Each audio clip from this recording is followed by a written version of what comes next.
Ni hao, siyasu. Hello, SIAS students, and welcome to this Culture Week presentation on healthy families and homeschool. And I'm Rachel. I'm really happy to be here to share with you. My husband and I started teaching at SIAS in 2008, and we now are the foreign faculty recruiters. And so we come to SIAS and we also travel and find new teachers. Maybe you're foreign faculty, oral English, conversational English teacher was found by my husband. So let's begin. So I'm going to start with the foundation from a quote from Downy Silk. So when I think about healthy families and homeschool, which is something I'm passionate about, I think about relationships and love as the foundation. And so healthy communication is part of that, to be able to express our love and to be able to learn and grow from each other and from whatever we're studying in homeschool. But I have to become a powerful question asker and a powerful person to know what's going on inside of me and not assume that I know what's going on inside of you. And so learning how to not make assumptions and learn how to become a powerful person in that way. And so that we can communicate well with each other. So I believe healthy families are going to impact the world. And we want to be a healthy family inside and outside, pursuing connection with each other, living in love, joy, and peace. And that will change the world wherever we go, whatever we do. And so with that foundation, I've reminded of the Mother Teresa quote, which says, if you want to change the world, go home and love your family. Now, why would such an impactful person such as Mother Teresa make a statement? Think about it. Think about the people in your life, your family, your friends who have loved you and know what you can do and who believed in you, even when no one else knew or could know what you could do. So I believe our family and our loved ones are so important as part of our process here, and to know our value and our identity as a person and our abilities, and then we can make an impact. But always bring it back to doing small things with great love, like Mother Teresa said. And then the question I get a lot in China, as well as even here in America, people wonder, how can you handle so many children? And the answer I always think of is from a mentor who told me, well, when you have one child, you have grace to parent one child. When you have two children, you have grace to parent two children, and so on. When you have 3 and 4, and this was coming from a mom of 8 kids who taught me that, and to see how your love just grows and it grows, and the children love each other and they learn to forgive and learn to play and learn to help each other and solve problems together. Look at this large family from American culture. There's a television show called 19 Kids and Counting. Coming up on 19 Kids and Counting. We're really excited to be parents, but at the same time, you can only prepare so much. Birth ball, pads, diapers. We want to have our baby at home, naturally. I don't think labor's ever gotten easier. I really think labor is hard work, but you gotta get through it to get the prize at the end, which is that precious baby. Oh, that precious baby, right? It's so sweet to see the process. And we have 4 precious children, and that's our dear friend Meow Meow there. We miss her so much, and her family. She's a mama now too. But we were asked all the time, how can you travel with a family? And how can you travel with children and babies? And I just think one step at a time. And we had grace to do it, and we had fun doing it, and we thrived. And it totally can be done. It just looks different, and you have to have the right expectations. And so we were living 3 to 6 months on the road, and hotels or host families, and then back to China at SIAS there in Peter Hall. So we are thankful for all the opportunities we've had. And why homeschool? Well, homeschooling has allowed us to have all those opportunities to travel as a family and have more time together. And we just learn to adapt wherever we are. So whether we're in a hotel, we can study in the hotel room or go outside or go to the dining room there to do our book work. And we found great children's museums or places to visit animals. And so it was super fun to travel and learn together. Don't let your schooling interfere with your education. It's a quote by Mark Twain. And I think that's a good way to think of it. Don't let the process slow you down. So I like the beauty of homeschool where we can homeschool all together. And so I share the lesson from our curriculum with Gather Round, and then the kids have their own workbook based on their age and ability level. So it's more challenging for the older kids and more basics for the younger ones. And it's great. And we learn all together, gather round. And we also, because we homeschool, have more time to do some more activities the kids are passionate about. When we were in China, we got to take Kung Fu lessons, and they had classes at the primary school with the Laoshi there for Chinese, for one day for speaking, one day for writing characters. And they also got to take art lessons at the primary school and the physical education class with Chinese students so they could make new friends and also exercise together.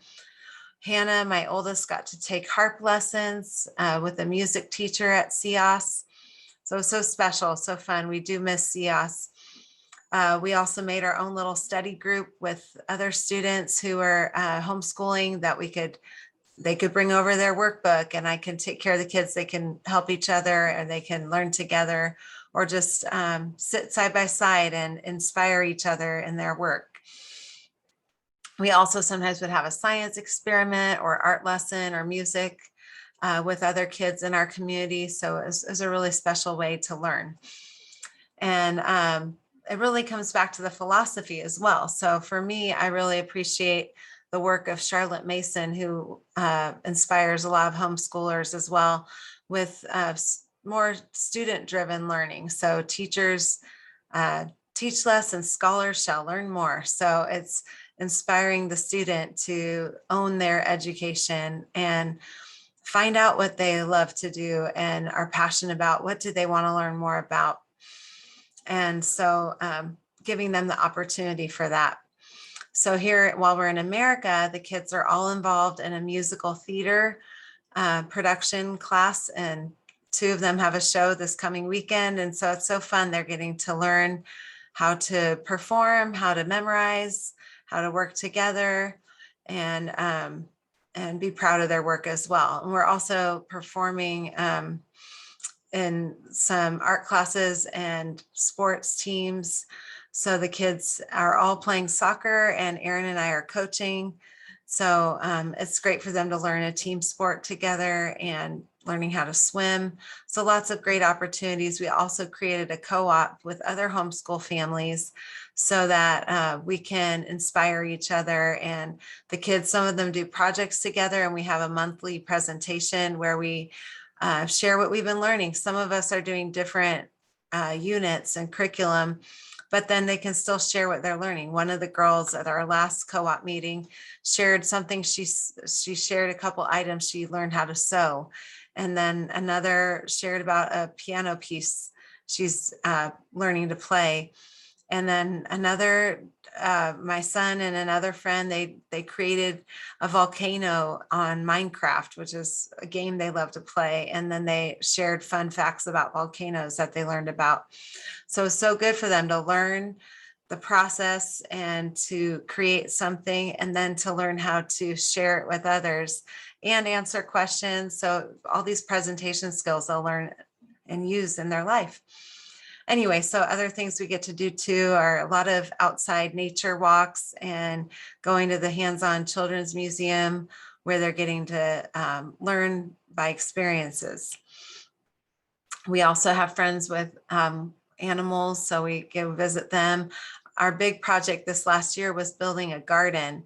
So we researched what kind of garden would work in our city and what kind of soil is best for that and what things will grow. And then we researched how much wood we'd need to buy. And then Aaron and the children built the garden boxes, and we all worked together to prepare the land and then to also to plant the seedlings and then transfer the seedlings, all the steps. And now we're enjoying the garden, which has been so fun. And then it's even inspired the kids to continue on with a new business project of learning to sell things even. And so it's so fun to see them learn and be inspired and be proud of their work. We're also teaching them how to cook. We have a tutor who comes and helps with some of their book work, but then also she's a very talented cook and has culinary arts training. And so she's helping with some cooking lessons. And let's see, I'm gonna go on here. Some more pictures from our fun experiences learning together. And so I just remind myself, especially if I get stuck on the to-do list of all the tasks, to remind myself of the heart of it all. And the kids will still learn all the things they need to learn and when they're ready, but just always remind myself the why. Why do I do this? And wanting to see them wholehearted, not just like being able to spit out facts about a subject, but to have a why and an understanding and a love of learning. And to remember too, it's about the relationships, because we were made to love. It's not just about our accomplishments, because we're so much more than that. And at the end of the day, I don't want to have a broken relationship with my child over a math lesson or a writing assignment, but I want to focus on the relationship and the tasks will get done, but keeping the first things first and remembering remembering the love. And so also that there are no ordinary kids or ordinary people, and that each one is special with the gifts and talents that they were made with. So we get the chance in our family to also inspire them to learn how to help around the house with meals or with family contributions. Some people call them jobs or chores, but we like to think of it as you're part of a family, so you can contribute. So and we make it fun. So look at Abby's even helping cook a meal there, which is so great. And we help with the dishes or cleaning up or setting the table. So we're teaching them responsibilities for life. We're also focusing on the mindset, which I've talked about already a little bit, but changing the way that we learn by changing the way we think. Instead of thinking, I can't do this, think, I'm still learning, I'll keep trying. Instead of thinking, I'm not good at this, say, what can I learn to get better at this? And saying, it's good enough, man. Say, is this the best I can do? And challenge ourselves to do better. And instead of thinking, I'm afraid of making a mistake, remember, mistakes are how we learn and get better. And so we love this growth mindset. BigLifeJournal.com has a lot of great resources we've invested in as well, where it's taking the thought of like, we can learn and grow and develop our intelligence, talents, and abilities. And failures and mistakes, they're learning. That's a form of learning. And I think this is wonderful to learn at a young age. I wish I would have learned it when I was younger. And this will also help creativity stay alive. And so that's another reason I like homeschooling, is to inspire the kids to have a love of learning and to be creative problem solvers. So here's some fun quotes. I'll be ending our presentation with that. To educate a man in mind and to not in their morals is to educate a menace to society. So Theodore Roosevelt said that. So it's good to remember it's not just about the mind, but the heart. Education is what remains after one has forgotten what they have learned in school. It's from Albert Einstein. And so always remembering back to the family. I know I can't spit out everything I learned in my grade school years, but I learned how to learn and learned how to study, and I learned how to love. And so self-education is the only possible education. The rest is a mere veneer laid on the surface of a child's nature. It's from Charlotte Mason. I mentioned her earlier, the philosophy of a learner-driven living education. And so we love that, getting outside and learning from nature and the beauty of creation. There is no school equal to a decent home and no teacher equal to a virtuous parent. So to know that we can do this is wonderful. And we've loved doing it on the road and in China and at CIOS. So this is a picture from Sunshine Camp International Camp in China. When children are surrounded by curious and creative adults, they have their own inner genius sparked into action. It's so fun. This is just a silly picture from theater. I have no special talent. I am only passionately curious. So I love that from Albert Einstein. And especially these days with technology, I think it's great to continue to challenge ourselves, myself included, and children to be more creative and less on a screen, to play outside, to read a book, to exercise, and to be helpful. So I think it's a good challenge for all of us. Every student can learn, just not on the same day or in the same way. And I think that's another thing I love about homeschool, is we are able to recognize that each child learns differently and has different strengths and weaknesses, and we can inspire them to grow in those strengths and weaknesses. And the education of even a small child, therefore, does not aim at preparing him for school, but for life. And so, like I mentioned with the home responsibilities, like my kids are going to grow up, and are they going to be able to know how to make their bed and how to make a meal or clean their house? And so just like this picture of Jojo next to his daddy, Jojo's doing his schoolwork while Aaron's doing his work for CIOS, and they're both learning to get their work done and to do their best, and before they go to play or before they do something else they want to do, they have to learn to do their responsibilities as well. So it's preparing for life. And this is some of our CIOS traveling road life, representing CIOS as we find teachers, and the kids would do their homeschool wherever we went. And I cannot remember the books I've read any more than the meals I've eaten. Even so, they have made me. So I think it's important also to be careful what we put into our mind, and so I'm really careful what we inspire our kids with as well.